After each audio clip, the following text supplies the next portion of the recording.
Napoleon Hill was an author born in 1883.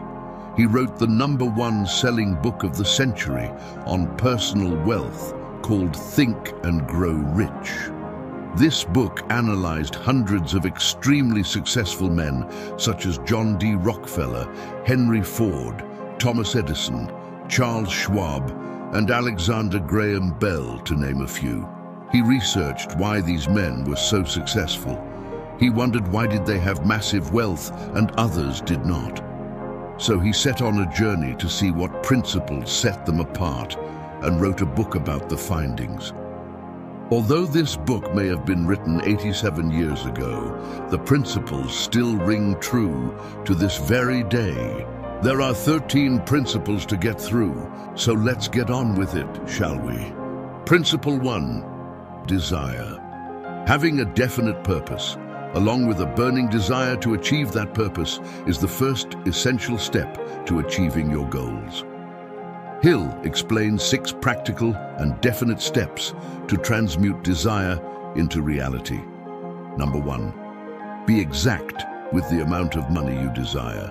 Number 2, what are you willing to provide and/or give to receive this desired amount? Number 3, give yourself a limit to the amount of time you have to achieve this desire with an exact date. Number 4, make a plan and immediately put it into action, no matter how unprepared you may feel.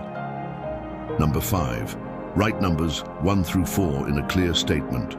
Number 6, read the statement created out loud to yourself as soon as you wake up and right before you go to bed. You must read this statement as if you are already in possession of all you want in this statement. Hill states you may as well know right here that you can never have riches in great quantities unless you can work yourself into a white heat of desire for money and actually believe you will possess it. A story is told in this chapter of when Edwin C. Barnes went to New Jersey to go into business with Thomas Edison. The only problem was Edison had no idea who Barnes even was. But Barnes made it clear to himself that being Edison's business partner was not a wish, but a burning, definite desire that will be carried out. Edison gave Barnes a job, but not at the position Barnes was looking for. He wanted to be business partners with Edison, not another cog in Edison's business wheel. Barnes went on to work for Edison for 5 years doing menial tasks. One day, Barnes seized an opportunity to sell one of Edison's inventions, the Ediphone. Edison's sales team did not believe this product would sell and rejected the proposal. Barnes, seeing this opportunity, put forth a plan to Edison to sell this product. They went on to sell many with Barnes' sales plan, which accomplished Barnes' goal and desire to be Edison's partner. Barnes had a definite goal and put all of his power into seeing that goal completed with definite purpose and a burning desire. Principle 2, faith. Faith is a state of mind. When the vibration of your thoughts and desires are blended with faith, the doors of infinite intelligence are opened. Without faith, your desires will seem impossible to fulfill and cause your subconscious mind to shut down any thought of a better life before you can even start. Hill outlines a self-confidence formula. 1. Know that you have the capability to realize the definite purpose in your life. 2.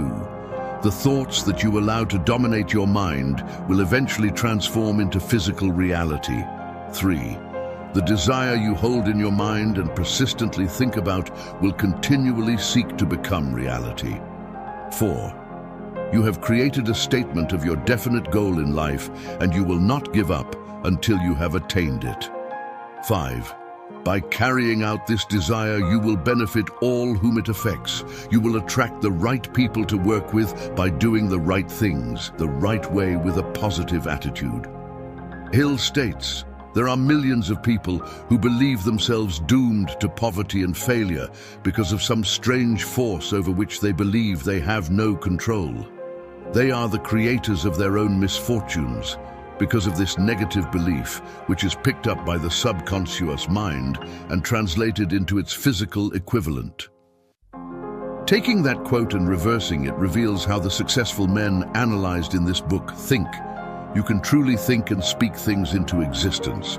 It is your decision on what thoughts you will turn into the physical equivalent using faith. Principle 3, autosuggestion. Autosuggestion is when your mind automatically processes new information in a certain way, depending on how you have trained your subconscious mind to handle it. You can then transfer these thoughts more easily to attract the results you are looking for. To influence the subconscious mind, the thoughts in which you feed your mind must be precise and filled with emotional belief. In the book, Hill states, "No thought, whether it be negative or positive, can enter the subconscious mind without the aid of the principle of autosuggestion, with the exception of thoughts picked up from the ether." Stated differently, all sense impressions which are perceived through the five senses are stopped by the conscious thinking mind or rejected at will. The conscious faculty serves, therefore, as an outer guard to the approach of the subconscious. Principle 4, specialized knowledge. The next step is understanding that having an abundance of general knowledge has little use in the accumulation of money, but having organized, specialized knowledge in a niche subject can make you rich. One of the richest men in history had this to say regarding knowledge. Andrew Carnegie stated that he, personally, knew nothing about the technical end of the steel business. Moreover, he did not particularly care to know anything about it. The specialized knowledge which he required for the manufacture and marketing of steel, he found available through the individual units of his mastermind group. What this means is the man who accumulates the wealth does not necessarily need to personally have the specialized knowledge needed, but rather requires the access to an organized group of highly specialized people. This mastermind group of specialized minds is the key to a successful venture. Principle 5, imagination. Man's only limitation within reason lies in his development and use of his imagination. All successful products and services in the world started off as just an idea in someone's imagination. Hill states that there are two types of imagination: synthetic and creative imagination. Synthetic imagination is the product of rearranging past ideas, experiences, or observations until something clicks in your mind that seems right to move forward with. If you cannot draw on new ideas using synthetic imagination, you may have to try creative imagination. This is the process in which you get ideas from scratch in your mind, from inspiration or a gut feeling which have not been thought of before. By having a strong desire, you refine your focus and interest on what you are observing and experiencing, and you see it through a new perspective that helps you automatically generate creative thoughts, effortlessly. This is because you are giving your mind something to look for, something to focus on. This ideology also ties back to the chapter on autosuggestion. You can use this to your advantage to supercharge your imagination. This faculty functions only when the conscious mind is vibrating at an exceedingly rapid rate, as for example, when the conscious mind is stimulated through the emotion of strong desire. And don't be afraid to change your environment to foster more creative thoughts. Changing your environment by, say, walking on a nature trail surrounded by trees and natural streams, sitting at a lively coffee shop or a dimly lit library can have a profound effect on your motivation to spark that subconscious idea or write down something great. Principle 6, organized planning. The next step to turning desire for money into its physical equivalent is to form a definite and practical plan. Hill lays out 4 points to keep in mind. A. Merge yourself with a group of as many other minds as you may require for the carrying out of your plan.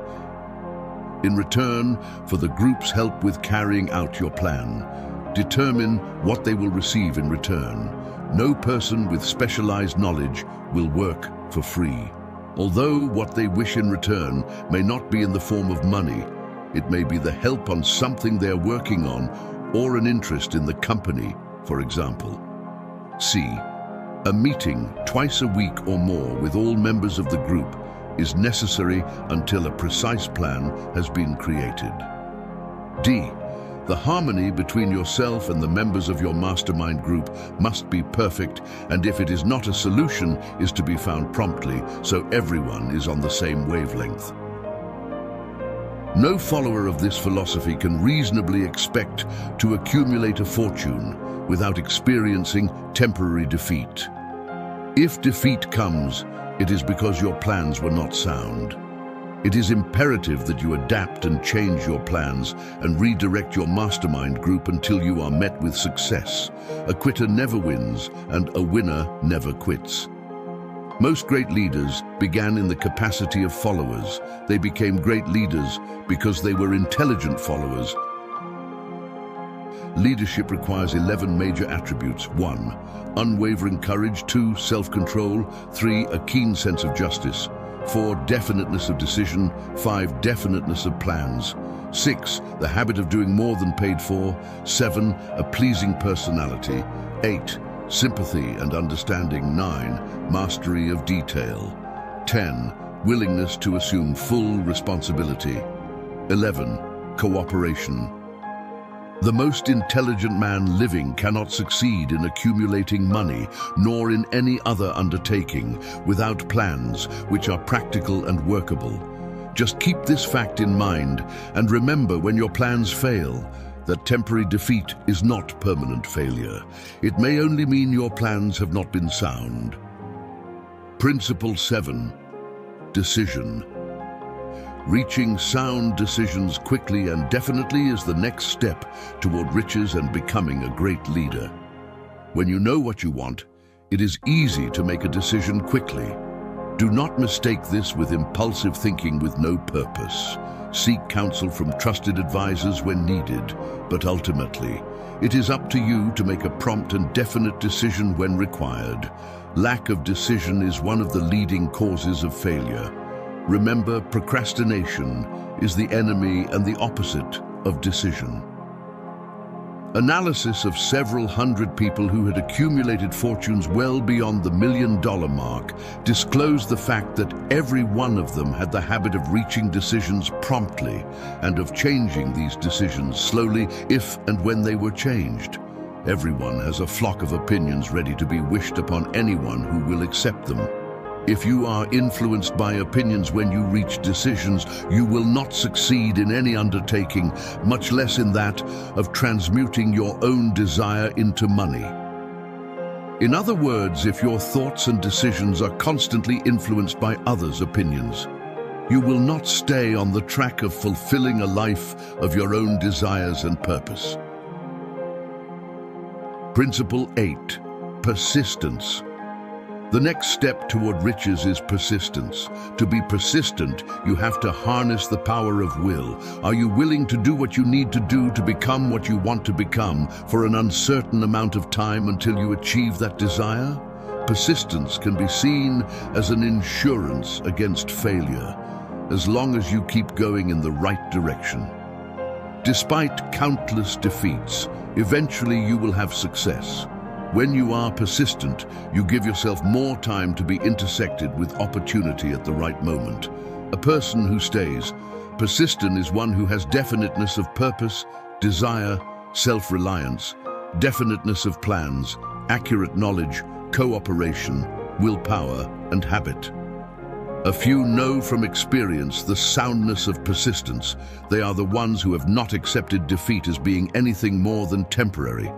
They are the ones whose desires are so persistently applied that defeat is finally changed into victory. We who stand on the sidelines of life see the overwhelmingly large number who go down in defeat, never to rise again. Principle 9. Power of the mastermind. The next step is to harness the power of the mastermind group available to you and apply it to your burning desires. The mastermind is a merging of knowledge for the attainment of a definite purpose. Hill explains there are two characteristics in order to harness the power of the mastermind group. The first is the economic advantage. One may be subject to by surrounding themselves with people willing to go above and beyond to provide advice and counsel to your mission. The other is more spiritual. When two or more minds are focused on one idea, a spirit of harmony is formed, advancing you to your definite purpose faster. Mr. Carnegie's mastermind group consisted of staff of approximately 50 men with whom he surrounded himself for the definite purpose of manufacturing and marketing steel. He attributed his entire fortune to the power he accumulated through his mastermind. A group of brains coordinated or connected in a spirit of harmony will provide more thought energy than a single brain, just as a group of electric batteries will provide more energy than a single battery. Principle 10. The mystery of sex transmutation. Hill explains there are two significant facts disclosed by science. 1. The men of greatest achievement are men with highly developed sex natures, men who have learned the art of sex transmutation. 2. The men who have accumulated great fortunes and achieved outstanding recognition in literature, art, industry, architecture, and the professions were motivated by the influence of a woman. Hill explains that the natural force felt when trying to impress or please a woman is so deeply rooted in our instincts as humans that we can use that energy to supercharge our willpower to carry out our desires. Just as a man in prehistoric days used to find the will to hunt and bring home food, to appear great and capable to women of the tribe. The same can be seen in the animals of nature, pushing to appear capable and dominant to the female they are looking to impress. The woman a man chooses to marry can make or break him, because man is so heavily influenced and or motivated by the female spirit. Love is, without question, life's greatest experience. It brings one into communion with infinite intelligence. When mixed with the emotions of romance and sex, it may lead one far up the ladder of creative effort. Principle 11. The subconscious mind. The subconscious will not remain idle, so you must plant your desires in your mind with positive thought. The subconscious mind is seen to be the link between the finite mind of man and infinite intelligence provided to you through desire, faith, and emotion. You cannot entirely control your subconscious mind, but you can voluntarily hand over to it any plan, desire, or purpose which you wish transformed into concrete form. Positive and negative emotions cannot occupy the mind at the same time. One or the other must dominate. It is your responsibility to make sure that positive emotions constitute the dominating influence of your mind. To train your subconscious mind, you must first feed it positive emotions such as desire, faith, and enthusiasm, rather than fear, jealousy, hatred, and anger, to name a few.